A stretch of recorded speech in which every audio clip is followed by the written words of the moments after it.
아니라 우리가 고통당하고 아픔당하는 그 순간에도 우리에게 오셔서 우리의 마음을 만지시고 우리를 치료하십니다.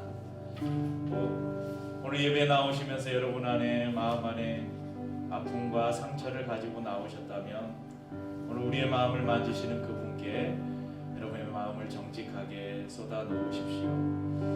당신의 자녀를 긍휼히 여기시는 주님께서 오늘 이 예배를 통해서 여러분의 마음을 만지시고 고치실 것입니다.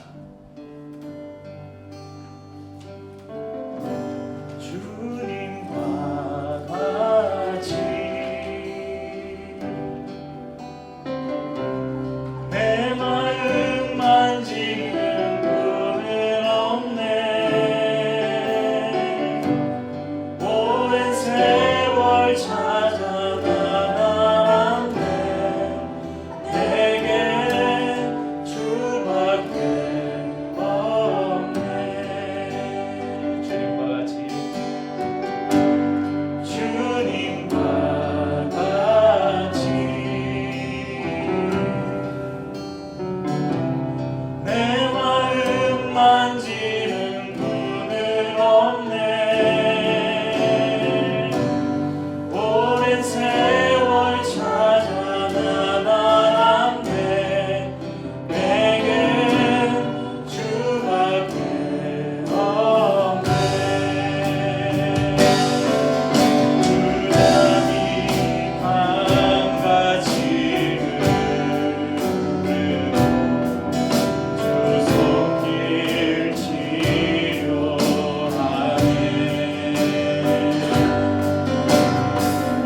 고통받는 자녀 부르시니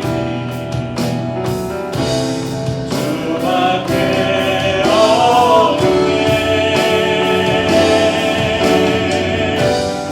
주님과 같이 내 마음 만지는 분은 없네. 오랜 세월 찾아 나갔네. 내겐 주밖에 없네. 주잡이 강같이 흐르고 주잡이 강같이 주 손길 치료하네.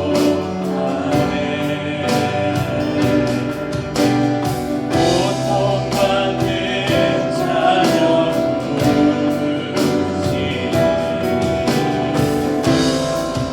주밖에 없네. 주님과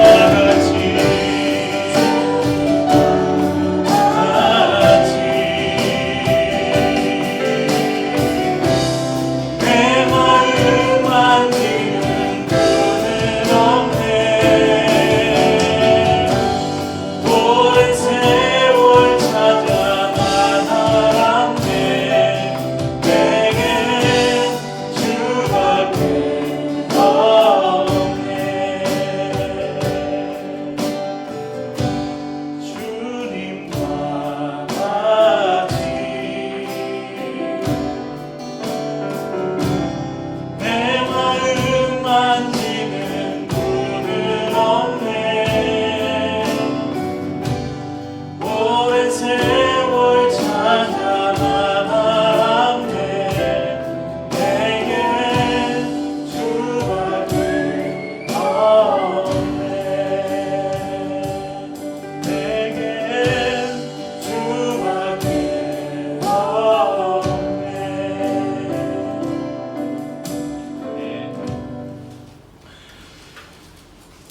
네, 이제 오늘부터는 사무엘 하로 넘어가서 한 두 번이나 세 번 정도 더 다윗의 삶을 함께 나누려고 합니다.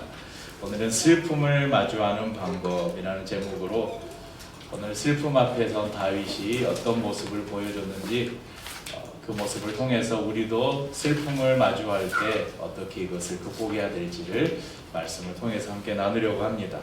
사람이 살면서 당하는 슬픔 중에 가장 큰 슬픔이 어떤 것일까요?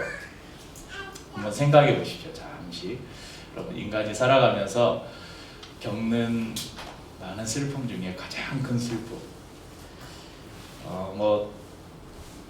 한참 뜨거운 그 연애를 하고 계신 분들 중에 어떤 분들은 그 사랑하는 사람과 헤어졌을 때 그 슬픔이 너무 크다, 그렇게 생각할 수도 있겠지만, 아마 대부분의 사람들에게 가장 큰 슬픔은 내가 정말 사랑하는 사람이 죽었을 때, 그 죽음의 소식을 마주했을 때가 아닌가 생각합니다. 만약 경찰서에서 전화 한 통을 받았는데 사랑하는 당신의 누구누구가 죽었습니다. 사랑하는 누군가가 교통사고로 죽었다는 얘기. 사랑하는 친구에게서 전화가 왔는데 지금 병원인데 내가 시한부 판정을 받았어. 이런 소식을 들었을 때, 저도 2021년 12월 16일 바로 저 베란다에서 커피를 볶다가 전화 한 통을 받았어요. 아버지가 돌아가셨다는 소식을 형님이 전해왔습니다. 로스터기는 계속 돌아가고 있는데 순간 모든 것이 멈춘 듯한 그런 느낌을 받았습니다. 교회 사역을 하면서 10수년을 교회에서 부교육자로 생활하면서 얼마나 많은 성도들의 장례식을 참여해 봤겠어요. 수많은 장례식에 참여해 봤지만 제 가장 가까이 있는 가족이나 친구 중에 제가 기억하기는 초등학교 4학년 때쯤에 저희 할머니가 돌아가신 것을 직접 제가 경험한 것 이후로는, 그러니까 내 가까이에 있는 가족이나 누가 이렇게 돌아가신 것을 직접적으로 피부로 느끼게 경험해 본 적이 없었거든요. 그런데 이 아버지의 죽음의 소식은 그 이전에 제가 경험했던 슬픔이나 이런 것들과는 차원이 다른 것을 경험하게 해 주었습니다. 언젠가 형님에게서 여수에, 이제 형님이 부모님 근처에 계시니까 언젠가 여수에서 급하게 전화가 와서 전화가 오면 아버지에게 무슨 일이 있구나, 아버지가 돌아가셨을 수도 있겠다, 그런 마음의 준비를 몇 해 전부터 계속 하고 있었어요. 왜냐, 아버지가 굉장히 오랫동안 아프셨고, 그런데 이제 최근에는 건강도 많이 좋아지시고 아무 이상이 없었어요. 병원에 입원하신 것도 아니었고 편찮으시다는 말씀도 없으셨고, 그래서 마음의 준비를 하고 있었지만도 너무나 갑작스러웠어요. 그런데 저뿐만이 아니라 우리 성도님들 가운데서도 이런 슬픔의 순간들을 마주한 경험이 있으실 것이고, 또 언젠가는 그런 순간을 여러분들이 마주할 때가 있을 것입니다.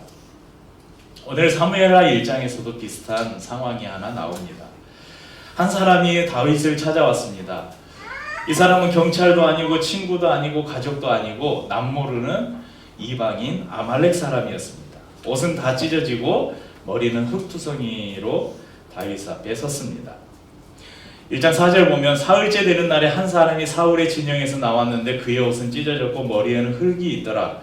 그가 다윗에게 나와 땅에 엎드려 절하매, 이렇게 기록하죠. 이 아말렉 사람이 다윗에게 온 이유는 한 소식을 전하기 위함이었는데 그 소식이 바로 사울과 요나단의 죽음에 대한 소식이었습니다. 자초지종을 묻자 이 아말렉 사람은 여차여차해서 내가 사울을 죽였습니다, 이렇게 이야기를 해요.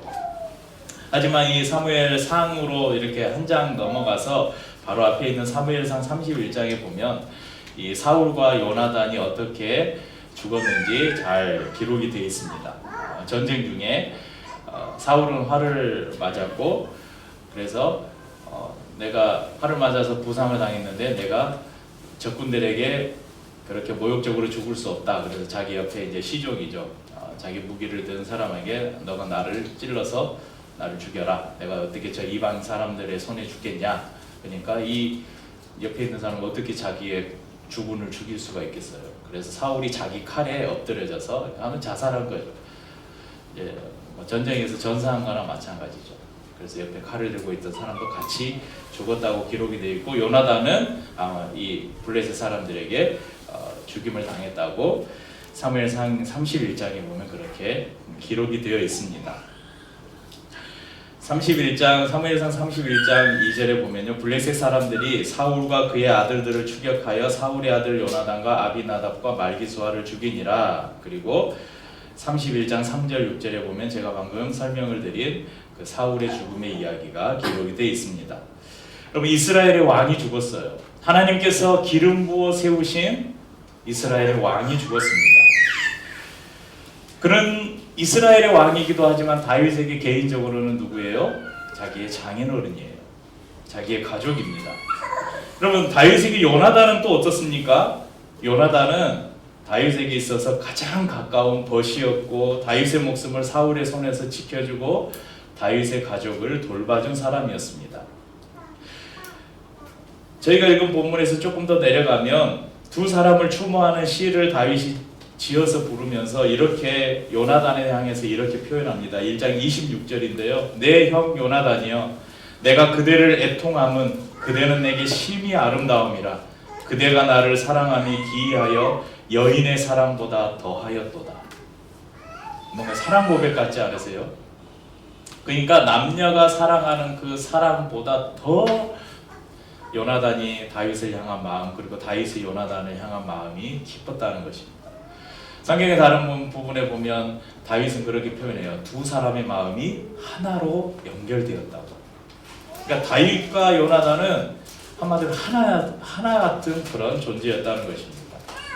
자신의 오히려 가족보다, 자신의 아내보다, 자신의 자녀보다 더 소중한 사람이 누구였냐면 바로 다윗에게 요나단이었습니다. 하나님의 선택을 받은 왕이 죽었고 연인의 사랑보다 더 깊은 정을 나누었던 친구가 죽었습니다. 다윗은 다시 한번 슬픔이라는 거인과 마주합니다.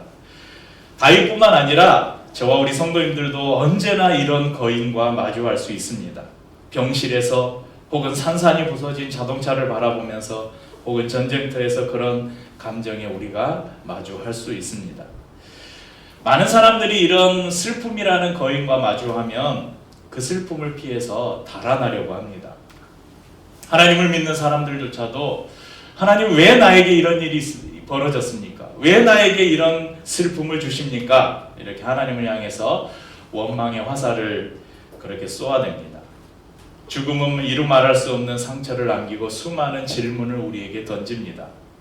현실을 부정하고 달아나고 싶고 미친 듯이 어떤 일에 몰두하고 싶고 멀리 이사를 가거나 이민을 가는 것을 선택함으로 이 슬픔을 이겨보려고도 합니다. 그리고 슬픔의 현장으로는 고개조차 돌리지 않으려고 하죠. 특별히 이 죽음을 통한 이별, 이걸 우리는 사별이라고 이렇게 이야기하잖아요. 사별을 뜻하는 이 영어 단어가 bereavement라는 단어인데요. 여기에 이 어원이 live래요. live. 이게 강탈하다, 빼앗다 이런 의미를 담고 있는데 왜 사별이라는 단어에 이런 강탈하다는 어근을 썼을까? 이 이별을 통한 죽음은 한 사람의 모든 것을 앗아갈 만큼 슬픔의 강도가 크다는 것을 아마 나타내는 것이 아닐까 그런 생각을 해봅니다. 사울과 요나단이 죽었다는 소식을 듣고 다윗은 노래를 지어서 부르죠. 무수한 전쟁터를 누볐던 이 용맹한 장수가 한번 생각해 보세요.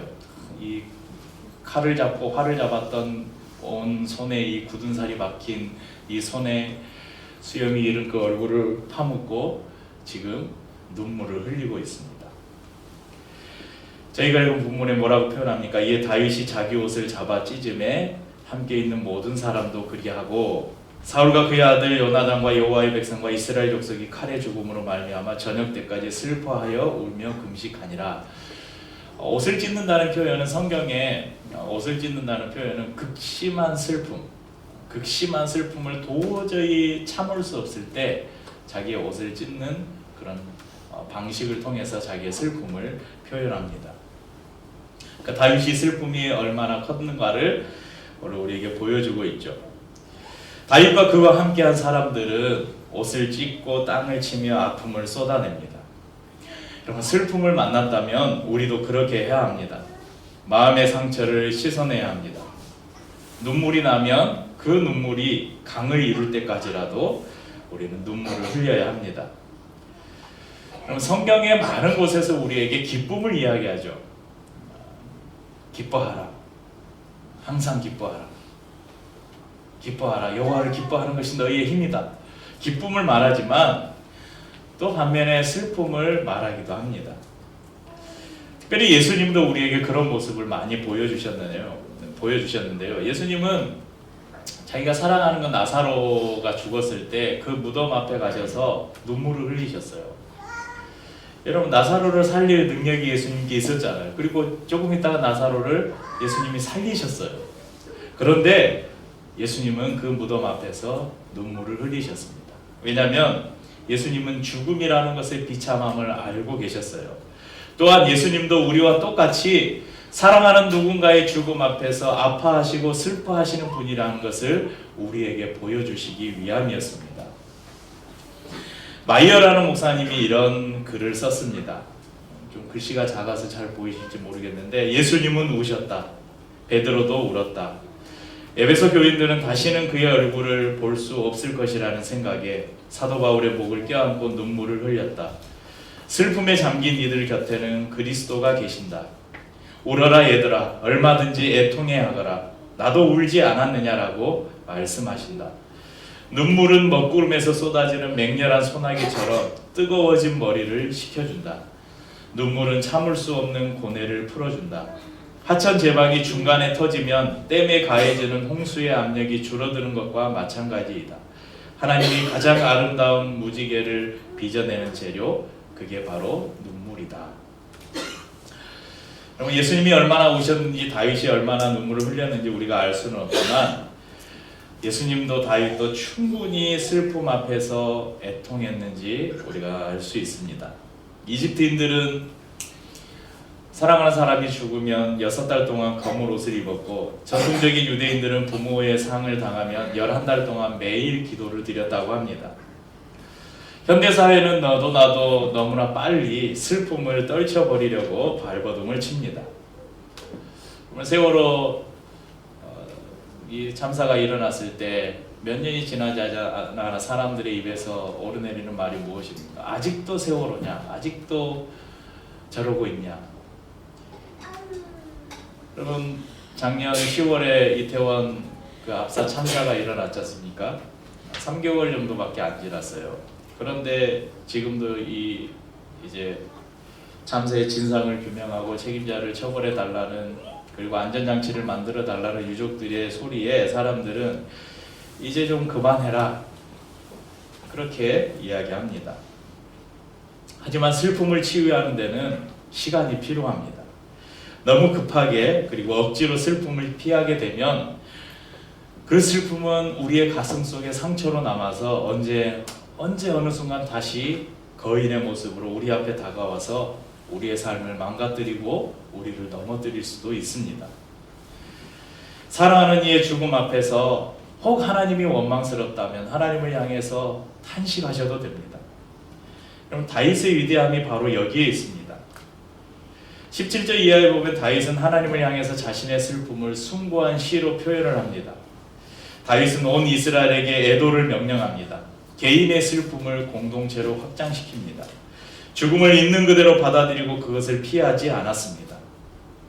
사랑하는 성도님들, 슬픔을 만나면 여러분 자신에게 충분히 슬퍼할 시간을 주십시오. 마음껏 눈물을 흘리고 시간을 들여서 정직하게 슬픔과 맞서야 합니다. 하지만 우리가 그리스도인들이 믿지 않는 사람들과 달라야 될 한 가지가 있습니다. 그것이 뭐냐면 데살로니가 전서 4장 13절에 형제들아, 자는 자들에 관하여는 너희가 알지 못함을 우리가 원하지 아니하노니, 너무 말이 어렵죠? 형제들아, 자는 자들에 관하여는 너희가 알지 못함을 우리가 원하지 아니하노니, 쉽게 이야기하면 죽은 사람에 대해서 너희가 꼭 이것을 알기를 원한다, 이 말이에요. 이는 소망 없는 다른 이와 같이 슬퍼하지 않게 하려 함이라. 그러니까 죽은 사람들의 이유가 어떤지 너희가 꼭 알기를 바란다. 왜냐하면 소망 없는 사람들은 그것을 모르기 때문에 그렇다는 것입니다. 소망 없는 사람들은 죽음 이유를 모르기 때문에 슬픔에 빠져 있다. 그러나 너희는 그것을 알기를 원한다. 그것이 무엇입니까? 그리스도 안에서 죽은 자들이 바로 부활이라는 그 소망을 우리에게 주신다는 것입니다. 오직 하나님만이 죽음에 대한 명쾌한 결론을 가지고 있습니다. 여러분, 그리스도 안에서 죽은 사람들은 이 세상의 병원에서 태어난 사람들입니다. 더 이상 병원을 서성이지도 않고 소독약 냄새를 맡고 있지도 않고, 그러면 병원에서 나오는 그 식판에 담긴 밥을 먹지 않아도 됩니다. 그들은 아마 나들이를 즐기고 봄 기운을 만끽하며 꽃들이 만발한 들판을 거닐고 있을 것입니다. 은유적 표현이에요. 실제 그런지는 저도 안 가봐서 잘 모릅니다. 하늘나라에서 더없이 행복한 나날을 보낼 것이라는 사실입니다. 여러분, 하루빨리 여러분 죽음을 통해서 이별한 여러분의 사랑하는 사람들을 보고 싶습니까? 우리의 인생은 쏜살같이 지나갑니다. 하나님 안에서 우리가 살아가는 이 땅에서의 7, 80년, 요즘에 의학이 좋아져서 여러분 이 중에서는 혹시 100살까지 사는 분이 나올지도 모르겠습니다. 그 100살, 100년 사는 거요? 지금 예배드리면서 눈 굉장히 많이 깜빡이시죠?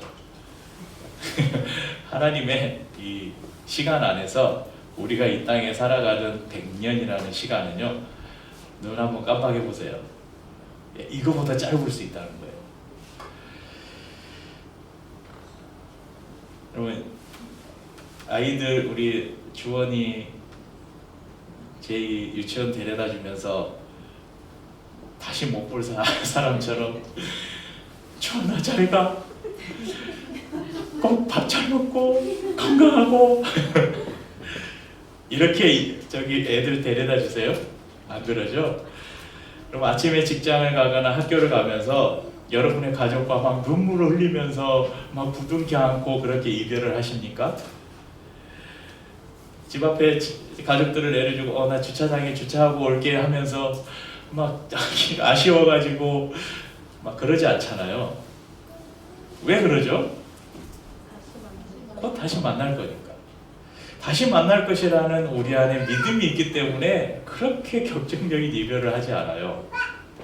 그저 가벼운 마음으로 다녀올게, 잘 다녀와, 이렇게 인사하죠.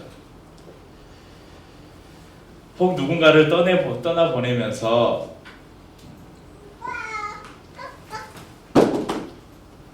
조금 이따 봐? 조금 이따 만나? 혹시 이렇게 인사를 해보신 분이 계십니까? 그렇다면 여러분 잘하신 거예요.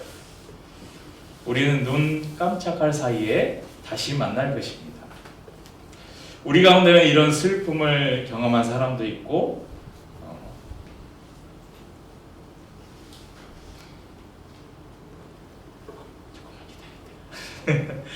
아직 그 슬픔이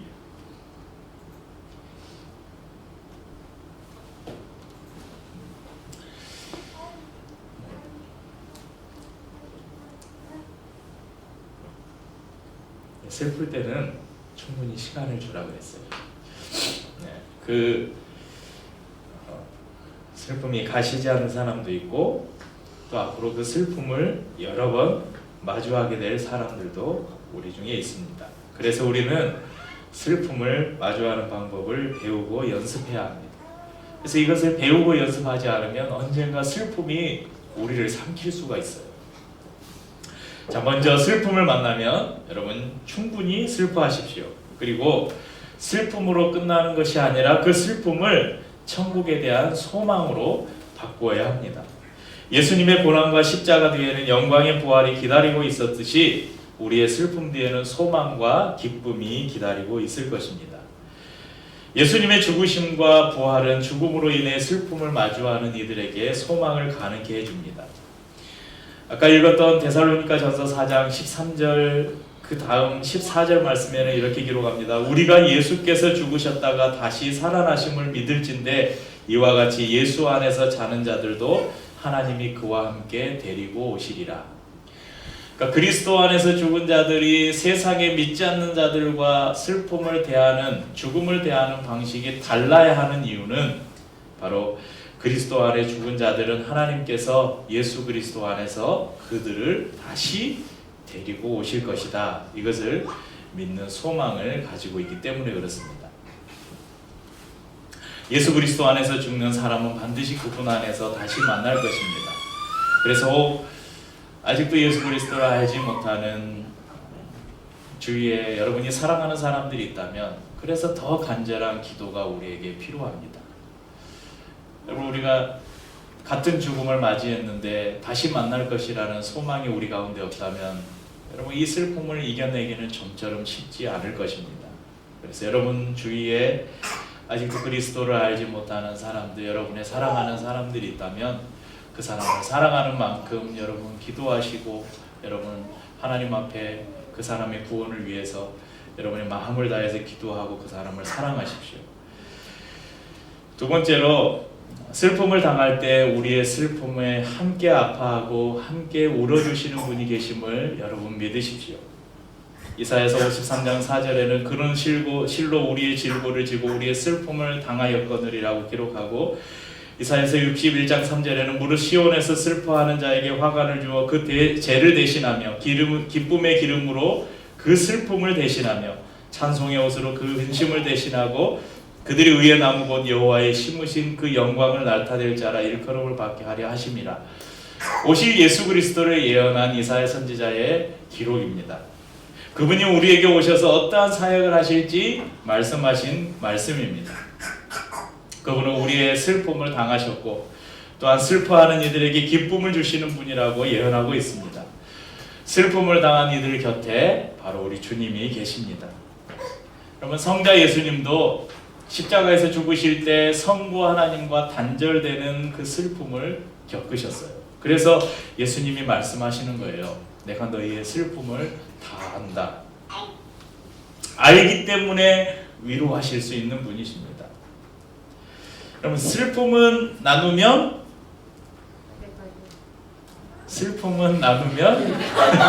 배가 된다고요? 네, 우리 잘 아는 속담 있죠. 슬픔은 나누면 반이 되고 기쁨은 나누면 배가 된다. 원래 기쁨은 나누면이 먼저라서 아마 착각을 했을 거예요. 여러분, 이런 속담 잘 아시죠? 근데 제가 이 속담을 좀 더 의미를 이렇게 알아보려고 검색을 하다가 아주 충격적인 것을 발견했어요. 요즘에는 이 속담이 아니라 다른 속담이 유행이래요. 보여드릴게요. 읽어보실래요?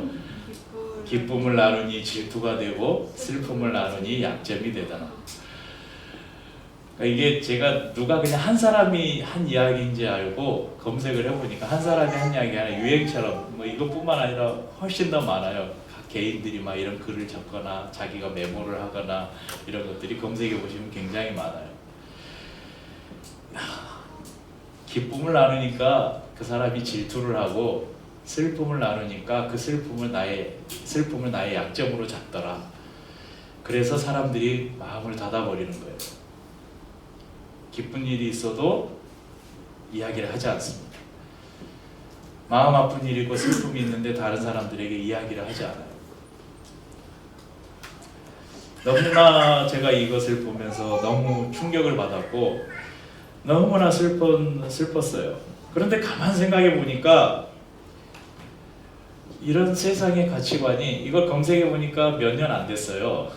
이런 글귀가 나온 그 블로그나 이런 데 실린 글이 2020년 이후에 사람들이 올렸더라고요. 그 전에는 다 검색을 해보면 슬픔을 나누면 반이 되고 기쁨을 나누면 배가 된다 이런데 어느 순간부터 이런 글귀들이 사람들 사이에서 유행을 한 거예요. 그런데 이런 세상의 가치관들이 교회까지 들어와서 교회까지 잠식하고 있다는 것입니다. 성도들이 자신의 마음을 나누는 것을 꺼려해요. 좀 같이 축하받고 같이 기뻐하고 할 이야기가 있는데 말하지 않아요. 혹시 이걸 말했다가 저 사람은 좀 소외감을 느끼지 않을까? 나만 기쁘고 저 사람은 그러지 않은데 저 사람이 질투하지 않을까? 그래서 자기의 기쁨을 말하는 것을 주저해요. 나에게 정말 슬픈 일이 있고 아픈 일이 있고 정말 중요한 일이 있어서 누군가 이것을 나누고 좀 위로받고 싶고 누군가의 기도를 받고 싶고 아니면 실제적인 누군가의 도움을 받고 싶은데 이것을 이야기했다가 괜히 그 사람이 나를 트집잡지 않을까? 나를 흉보지는 않을까? 내가 이거 뭐 기도를 요청했다고 저 사람이 기도해 줄까? 내가 이런 도움이 필요해서 이야기했는데 괜히 못하겠어요 하면 괜히 내 마음만 서운하지 않을까? 이런 생각들 때문에 자신의 마음을 나누는 것을 꺼려합니다. 세상 사람들이 그렇게 하는 것이 아니라 교회 안에도 그렇게 한다는 것입니다. 너무나 아프고 안타까운 일이 아닐 수 없습니다. 하지만 우리 성도님들, 최소한 예수 그리스도가 나의 구주라고 고백하는 분들, 나는 하나님의 자녀라고 여러분 고백하는 분들, 그런 분들이라면 절대 그러시면 안 됩니다. 교회는 절대 그러면 안 됩니다. 우리 교회는 절대 그러시면 안 됩니다. 언제나 나의 슬픔을 나눌 수 있는 공동체, 지체의 슬픔을 나의 슬픔으로 함께 느끼는 공동체, 그것이 하나님의 교회입니다. 오늘 말씀의 어떤 방향과는 조금 다른 이야기이기도 하지만, 이제 이 슬픔을 하나님 앞에서 우리가 개인적으로 어떻게 극복해야 될지인데, 그 중에서 우리가 공동체와 함께 이 슬픔을 나누자, 이런 부분에 들어가는 이 적용인데, 우리 성도님들 안에 슬픔뿐만 아니라 여러분 안에 있는 좋은 일들, 또 여러분 안에 있는 힘든 일들, 기도해야 될 일들이 있을 때, 여러분 우리에게 단톡방이 있지 않습니까?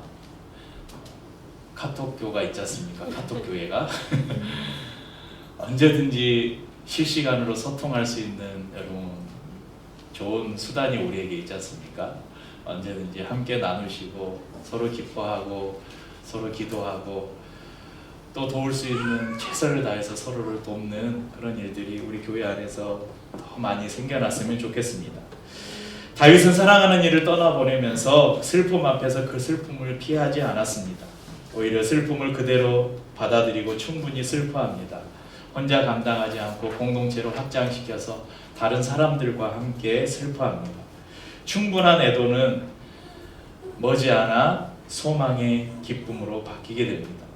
그리스도 안에 있는 자들은 부활의 소망으로 슬픔을 이겨낼 수 있습니다. 나를 위해 울어주는 우리 주님이 계십니다. 오늘도 너희가 기도할 수 없을 때 말할 수 없는 탄식으로 너희를 위해서 기도하시는 분이 있다고 성경은 우리에게 말씀합니다. 그분이 성령님이십니다. 또한 우리 주위에 하나님께서 지체들을 허락하셔서 우리의 슬픔에 함께 슬퍼하고 공감할 수 있는 지체들을 우리에게 허락하셨습니다.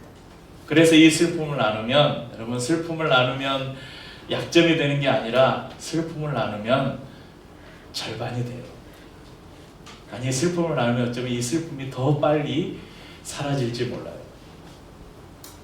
마지막으로 성경 한 구절을 나누고 말씀을 마치겠습니다. 시편 30편 11절입니다. 주께서 나의 슬픔이 변하여 내게 춤이 되게 하시며 나의 베옷을 벗기고 기쁨으로 띄우셨나이다. 아멘. 찬양하고 오늘 축도로 예배를 마치겠습니다.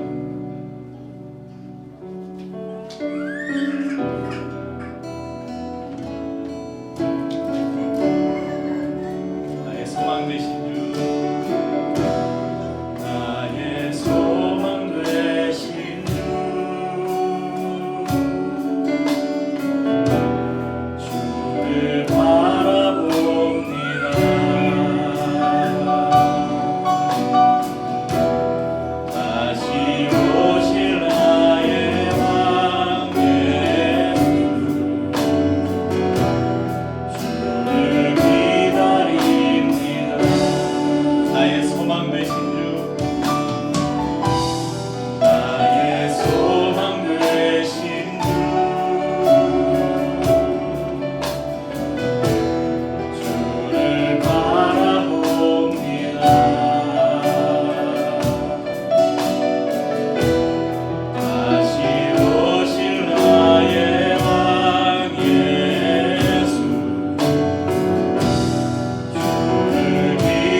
바라보는 삶 사시기를 바랍니다. 기도하겠습니다.